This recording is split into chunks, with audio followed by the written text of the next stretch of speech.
हिस्सा जो है ना वो इटली में एक टावर है, थोड़ा टिल्टेड है, लेकिन आपको पता है गिरता क्यों नहीं है? नहीं पापा। क्योंकि उसमें क्या होता है कि जब तक उसकी सेंटर ऑफ ग्रेविटी जो है उस टावर के अंदर है तब तक वो गिरेगा नहीं। आप लोगों को अच्छी तरह समझना है? हाँ। सेंटर ऑफ ग्रेविटी का क्या इंपॉर्टेंस होता है किसी भी चीज की स्टेबिलिटी में। चलो मैं आप लोगों को कुछ सिंपल चीजें करके बताता हूँ। मैं आप लोगों को बताता हूँ टावर का। हमने क्या क्या पेपर को फोल्ड करके टावर बना लिया। अब ये टावर इधर पे स्ट्रेट खड़ा है, बैलेंस्ड है।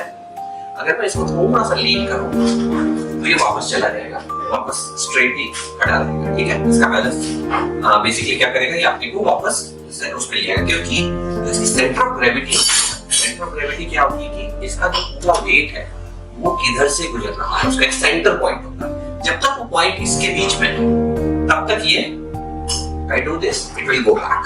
ठीक है, बट अगर मैं उस सेंटर ऑफ ग्रेविटी को इतना इंक्रीज करूं कि वो हो जाए फॉल डाउन। ठीक है, आया थोड़ा समझ में? चलो मैं आप लोगों को एक और बहुत इंटरेस्टिंग एक्सपेरिमेंट बताता हूं कि हम सेंटर ऑफ ग्रेविटी का यूज करके इस कॉन्सेप्ट से हम एक बड़ा इंटरेस्टिंग सा बैलेंसिंग एक्सपेरिमेंट करते हैं। इस एक्सपेरिमेंट के लिए हमको चाहिए 2 फोक्स, एक टूथपिक, एक glass and a match box. और इस एक्सपेरिमेंट के लिए आपको और क्या चाहिए? Parent supervision. Okay, and then what we will do is that हम इन दोनों फोक को आपस में एंगेज करेंगे। ठीक है, so we will do like this. और फिर हम टूथपिक को जो है बेसिकली इसके बीच में डालेंगे ताकि ये इसको इसमें अटक जाए।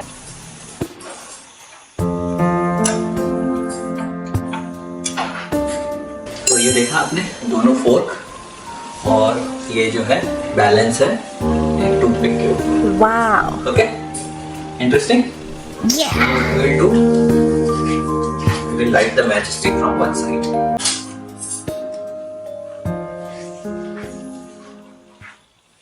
Okay, अब बताओ क्या होगा? मुझे तो लग रहा है गिर जाएगा मगर नहीं गिरेगा। क्यों? क्योंकि साइंस ऐसी है। Well, गिरना तो चाहिए, but I don't think ये गिरेगा, क्योंकि जिस जगह पे बैलेंस है उधर इसकी पूरी मास कॉन्सेंट्रेटेड है। क्योंकि इसकी पूरी सेंटर ऑफ ग्रेविटी इधर पे है, इसलिए हमने उसको बैलेंस कर पाए थे पहले। ठीक है, अभी हमने क्या किया, जस्ट एक साइड से उसको लाइट कर दिया, बट उससे उसकी सेंटर ऑफ ग्रेविटी पे इतना फर्क नहीं आने की वो जो है बैलेंस उसका बिगड़े। ठीक है, तो that's why it is still holding on the edge of the glass. Okay, wow, amazing. आपको पता है सेंटर ऑफ ग्रेविटी कैसे निकाल सकते हैं किसी भी स्ट्रक्चर का, किसी भी फिगर का?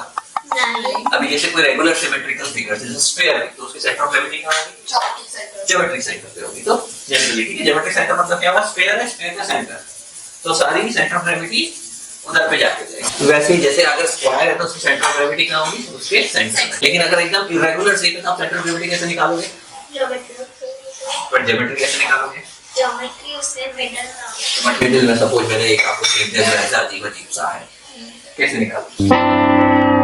तो चलो मैं आप लोगों को बताता हूँ कि कोई भी अगर आपको इरेगुलर शेप भी है तो उसकी आप सेंटर ऑफ ग्रेविटी कैसे आसानी से निकाल सकते हैं। ओके, तो इसके लिए हमने एक कार्डबोर्ड लिया है, और इस कार्डबोर्ड का शेप अगर आप देखोगे तो इरेगुलर है, इट्स नॉट ज्योमेट्रिकली ऐसा सर्कल या स्क्वायर कुछ नहीं है।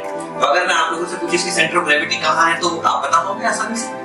नहीं बता पाओगे। हमने इसमें और क्या किया, हमने इसमें 3 होल कर दिए, and I will show you how we are going to use this hole. इसके अलावा हमने एक ये पेंडुलम बनाया है।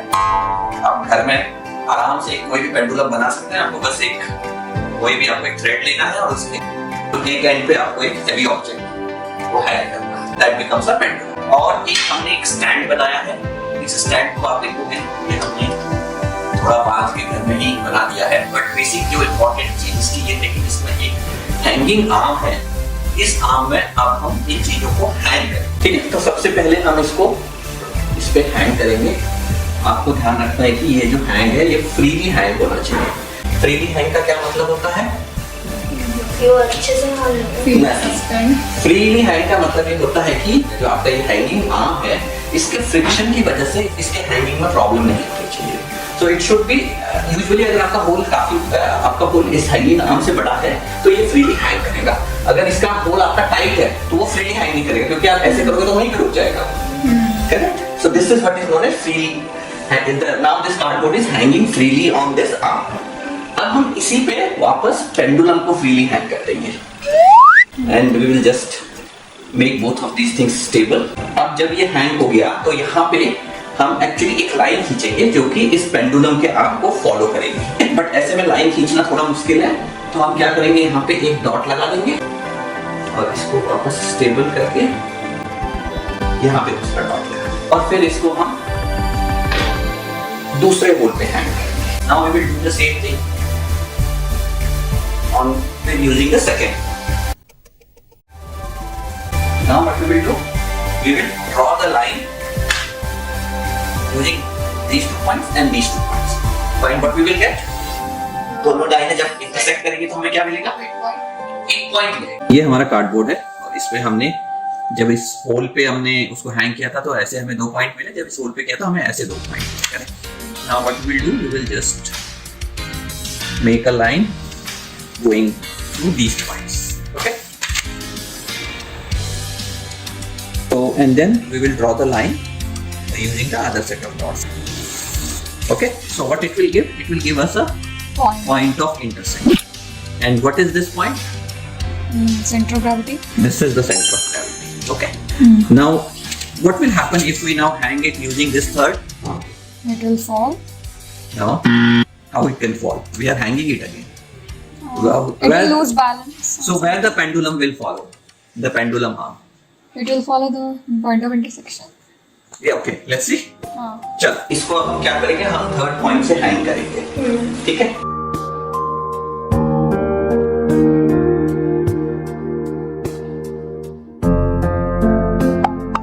तो आप लोग देख रहे हो लाइन कहाँ से गुजर रही है? पॉइंट ऑफ इंटरसेक्शन से। अब आप पेंडुलम कहीं से भी हैंग करो, बाकी या इस कार्डबोर्ड को और होल्ड करके it will always pass through the centre of gravity. Wow. Okay, अब इस सेंटर ऑफ ग्रेविटी को कैसे यूज कर सकते हैं, इसका एक और इंटरेस्टिंग यूज देखें। ओके, तो अब हम क्या करेंगे, इसको इस इरेगुलर शेप को इस नेल के ऊपर बैलेंस करेंगे। अरे दुन्नू, ये तो वही नेल है ना जिस पे तू बैठा था। और गाइस, ये वीडियो के बाद नेल वाला एक्सपेरिमेंट वाली वीडियो देखना मत भूलना। बट एक ही चीज है कि ये हमारी नेल बहुत शार्प है और हमारा एक्सपेरिमेंट थोड़ा क्रूड था, तो इस पे हमको इसको बैलेंस करना थोड़ा डिफिकल्ट होगा बिकॉज ऑफ द क्रूडनेस। तो हम क्या करेंगे, इसका थोड़ा सरफेस एरिया बढ़ा देंगे। उसके लिए आप क्या कर सकते हैं, कोई भी आप एयरबड ले लें और उसको एक साइड इसका कट कर दें, इसको इसके ऊपर लगा, इसको लगा के हमें क्या होगा कि हमारा सरफेस एरिया थोड़ा हमें ज्यादा मिल जाएगा। और वो हमारे लिए इसलिए जरूरी है क्योंकि हमारा जो ये सेंटर ऑफ ग्रेविटी है वो इस किसी भी एरिया में किसी पॉइंट पे जाके उसको एक रेस्ट मिलना चाहिए। ओके, एक प्योर नेल के ऊपर करना थोड़ा डिफिकल्ट है क्योंकि हमारा एक्सपेरिमेंटल सेटअप काफी क्रूड है।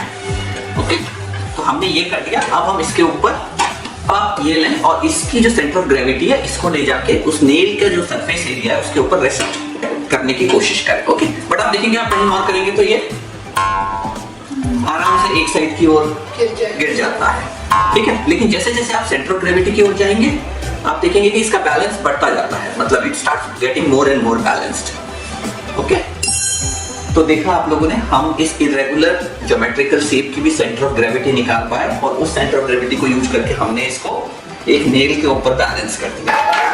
Okay, interesting.